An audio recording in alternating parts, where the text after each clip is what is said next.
Estoy feliz de que nos acompañes en nuestra clase de física de sexto de secundaria. Bienvenido, soy Sonia García. Te sugiero seguir las instrucciones sobre el uso de mascarilla y distanciamiento social y así preservar la salud aprendiendo desde casa. Si deseas revisar las clases anteriores, recuerda que puedes acceder a nuestro canal de YouTube o seguirla por radio o televisión. En nuestra clase de hoy trabajaremos el tema de la termodinámica, la dilatación térmica, y para esto debemos lograr diseñar y ejecutar experimentos sobre dilatación en los distintos estados de la materia, comunicando apropiadamente sus resultados.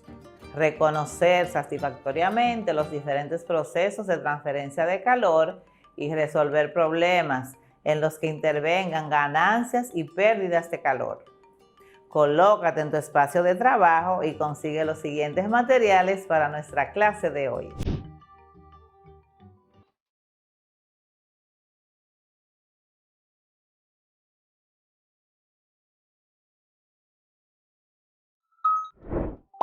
En la clase anterior trabajamos el calor y la temperatura y vimos sus conversiones. Hoy profundizaremos en los efectos del calor y la temperatura. Recuerda que el calor, o Q, es la energía transferida de un sistema a otro o de un sistema a sus alrededores, debido en general a una diferencia de temperatura entre ellos. El calor que absorbe o cede un sistema termodinámico depende normalmente del tipo de transformación que ha experimentado dicho sistema.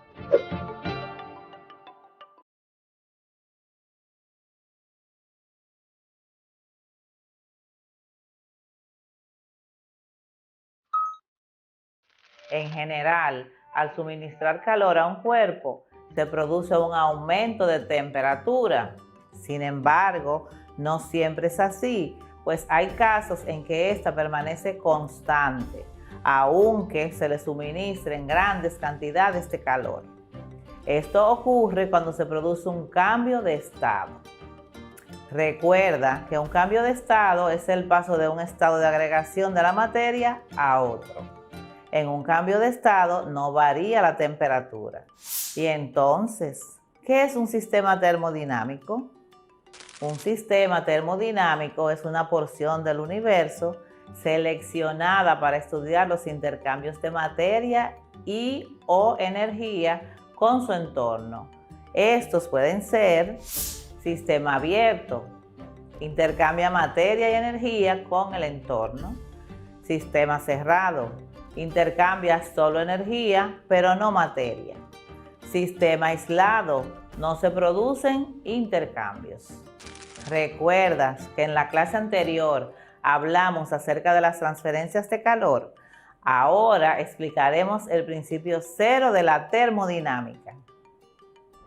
Principio cero de la termodinámica. Dice que cuando dos o más cuerpos en contacto que se encuentran a distinta temperatura alcanzan, pasado un tiempo, el equilibrio térmico, o sea, la misma temperatura. Este hecho se conoce como principio cero de la termodinámica y se ilustra en la siguiente figura.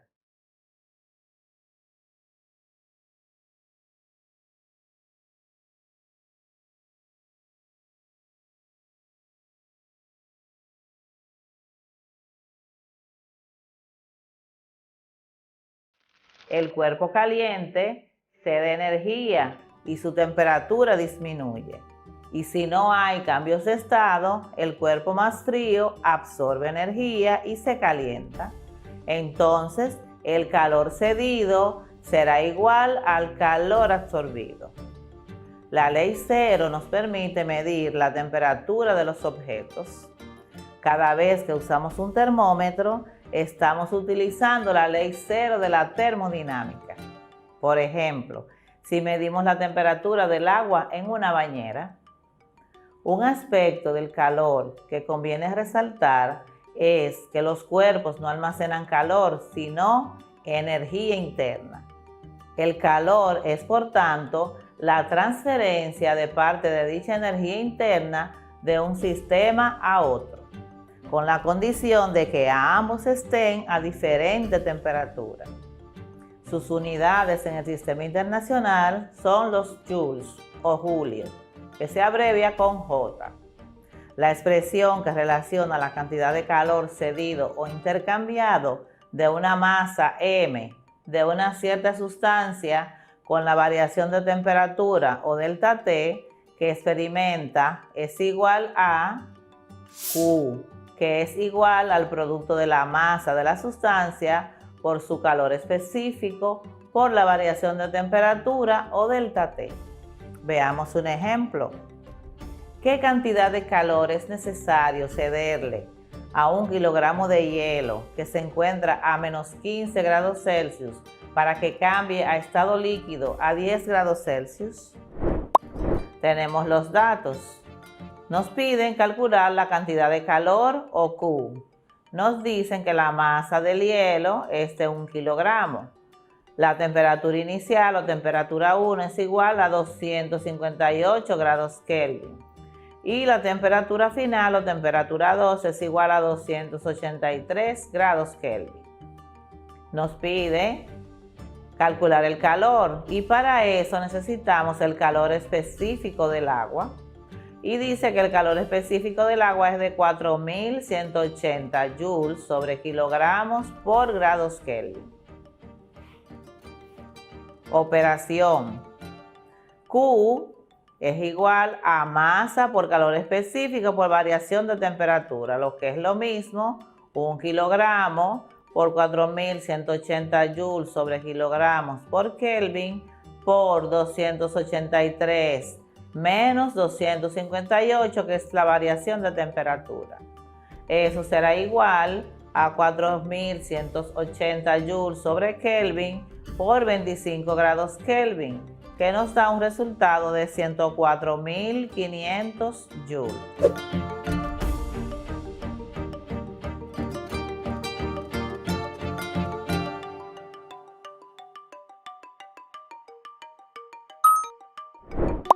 Podemos identificar diferentes tipos de calor. Calor latente es la energía necesaria para modificar la fase o cambio de estado de determinado volumen de una sustancia, es decir, de sólido a líquido o a gas. En el cambio de estado de sólido a líquido, el calor latente se denomina difusión. En el cambio de estado de líquido a gaseoso, el calor latente se llama calor de vaporización. Estas transiciones se dan sin cambios de temperatura. Calor sensible es el calor que genera una modificación en la temperatura del cuerpo que lo percibe, pero que no interfiere en su estructura molecular ni produce cambios de fase. Calor seco consiste en un método térmico de esterilización que genera en los microorganismos que conforman al cuerpo un efecto similar al horneado. Calor específico. Se trata de la cantidad de calor necesaria para incrementar en 1 grado la temperatura de 1 gramo de masa de un compuesto. Calor específico molar. Se trata de la cantidad de calor necesaria para incrementar en 1 grado la temperatura de 1 mol de masa de un compuesto. Ahora veamos con más detalle el calor específico. El calor específico o capacidad calorífica específica es la energía necesaria para elevar en 1 grado la temperatura de 1 kilogramo de masa. Sus unidades en el sistema internacional son joules sobre kilogramos por grados Kelvin. Y su ecuación es C es igual a Q sobre M por variación de T o delta T.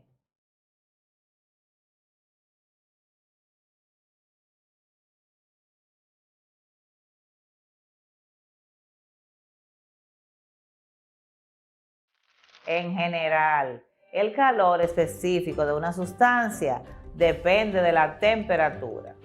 Sin embargo, como esta dependencia no es muy grande, suele tratarse como una constante. Ya sabemos que la unidad de medida del calor en el sistema internacional es el Joule, al igual que la energía. Otras unidades de calor son el BTU o British Thermal Unit, que en español es unidad térmica británica, la caloría, el kilowatt hora, etc. Algunos factores de conversión útiles para las unidades de medidas comunes del calor son los siguientes. Un joule es igual a 0.2389 calorías, que es lo mismo que 9.481 por 10 a la menos 4 BTU, lo que es igual a 2.778 por 10 a la menos 7 kilowatt por hora.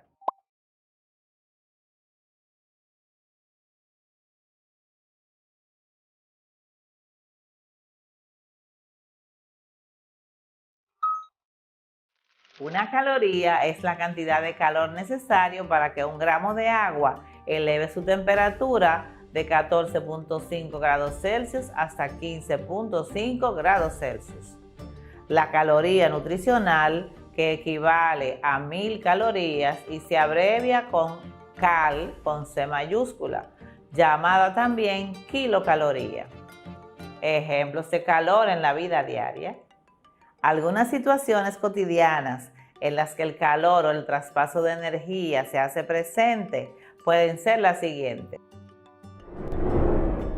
Al planchar la ropa, cuando la plancha eleva su temperatura, entra en contacto con la tela y ayuda a eliminar las arrugas. Del té a la taza. Cuando se sirve té caliente en una taza, el agua le transmite su calor y la taza aumenta su temperatura. Al servir la comida en un plato, si el plato es de cerámica o de algún otro material conductor, la comida servida en él le conducirá el calor. La arena en la playa. La temperatura que irradia el sol es absorbida por los granos de arena y ese calor se transporta, por ejemplo, a la planta de los pies. Del agua al cubo de hielo. Cuando se le arroja un cubo de hielo a una jarra con agua, el agua le transfiere por conducción su calor, por lo cual el cubo comienza a derretirse.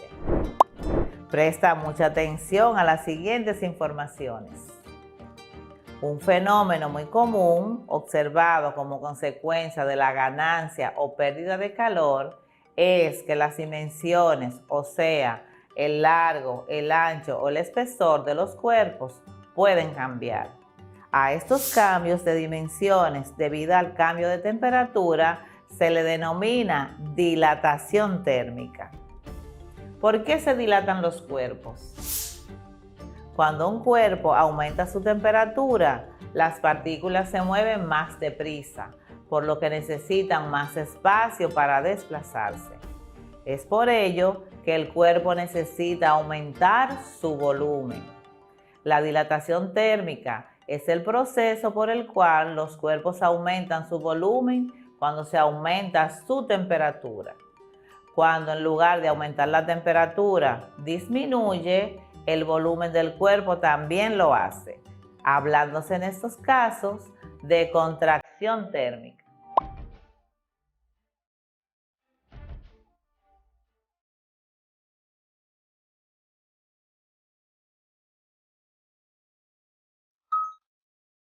Estos fenómenos son especialmente importantes a la hora de fabricar determinadas estructuras, como por ejemplo las vías del tren.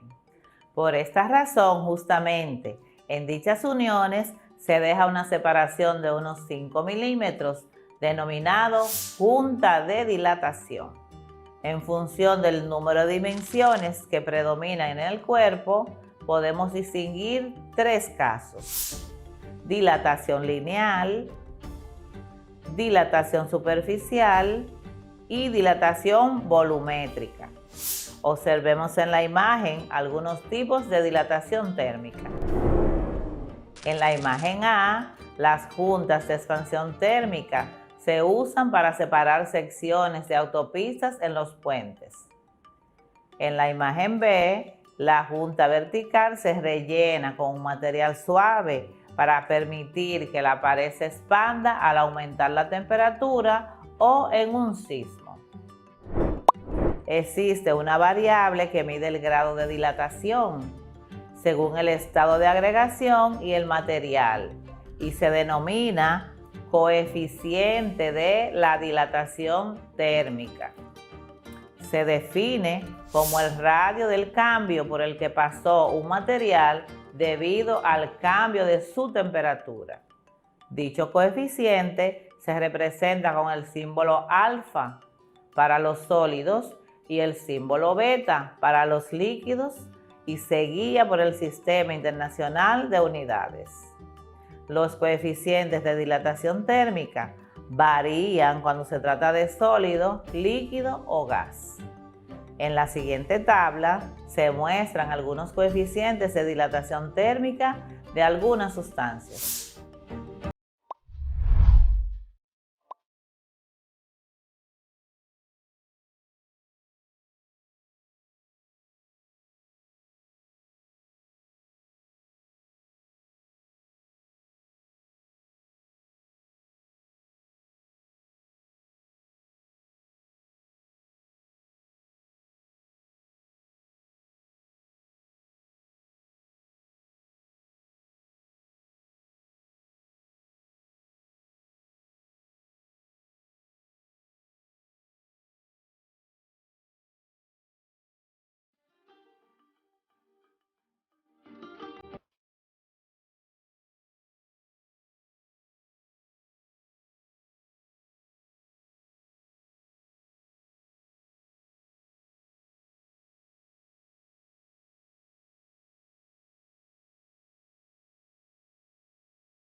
Ejemplo de dilatación térmica lineal.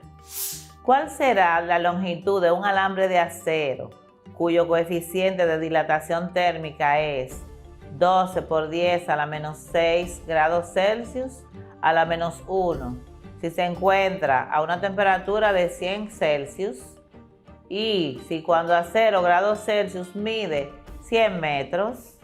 Veamos los datos.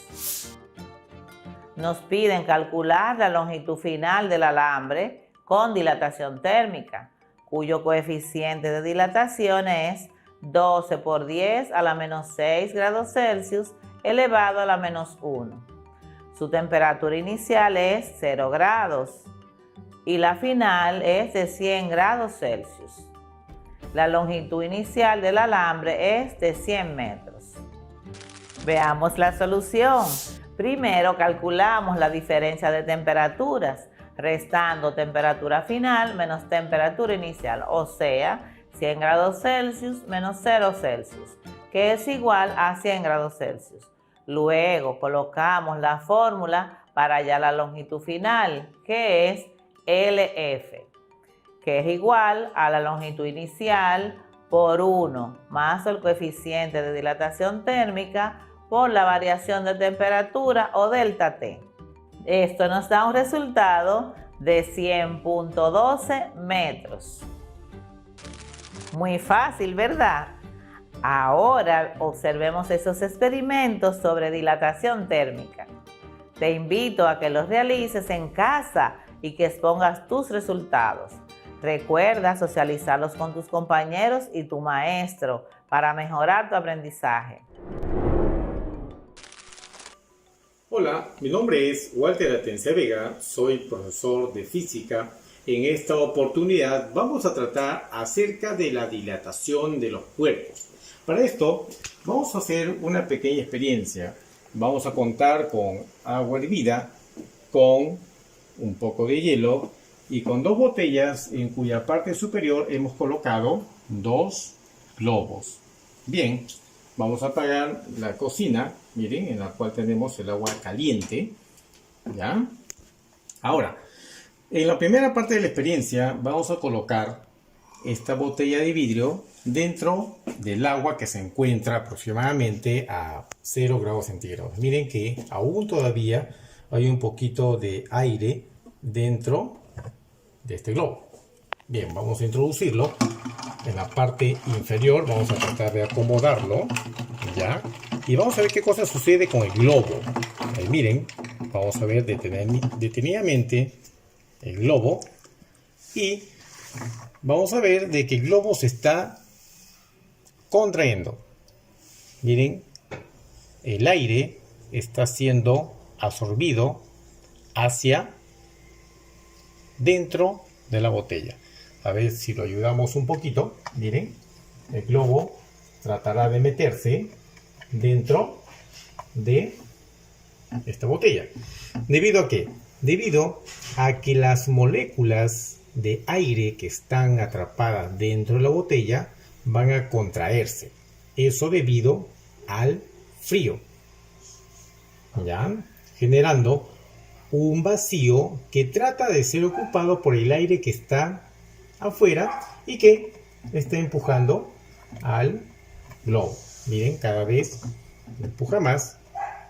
Si lo ayudamos un poquito, este globo se va a introducir totalmente. Bueno, pues mientras vamos a dejarlo acá, así, reposando a la botella, y vamos a ver qué cosa sucede con esta otra botella.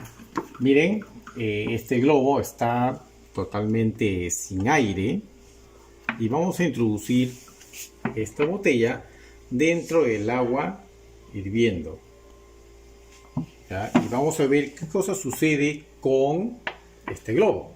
Si te das cuenta, este globo comienza a inflarse. ¿Qué es lo que está sucediendo?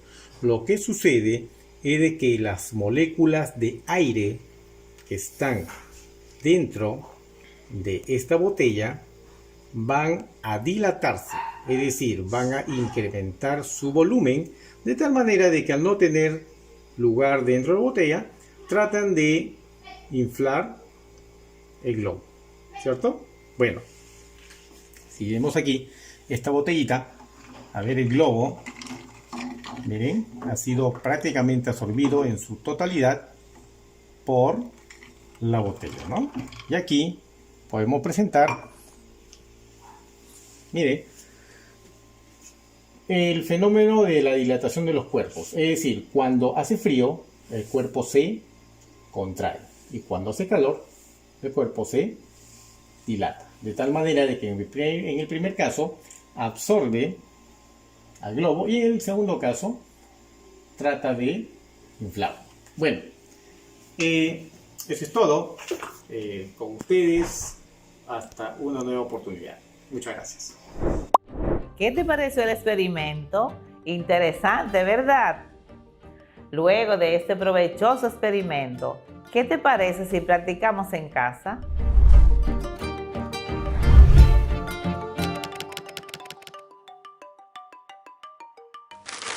Ejercicios. Número 1.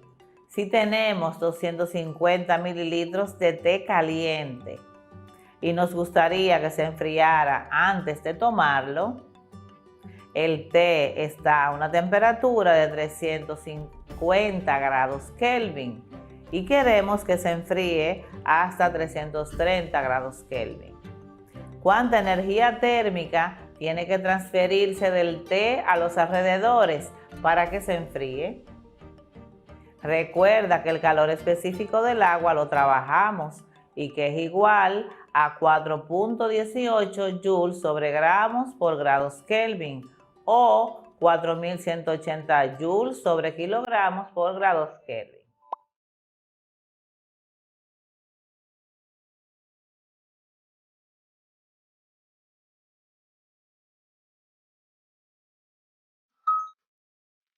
Nota: si calculamos la masa del té a partir de la densidad del agua, nos da una masa de 250 gramos.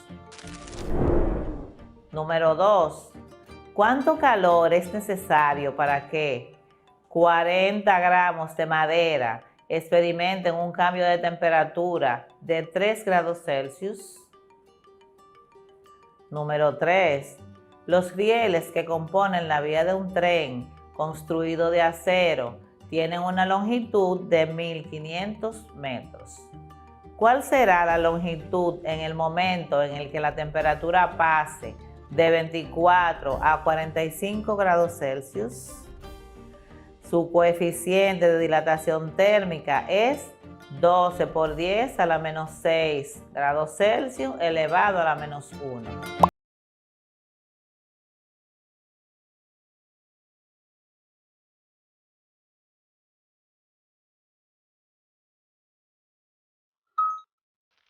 Y bien, ¿qué te pareció la clase de hoy?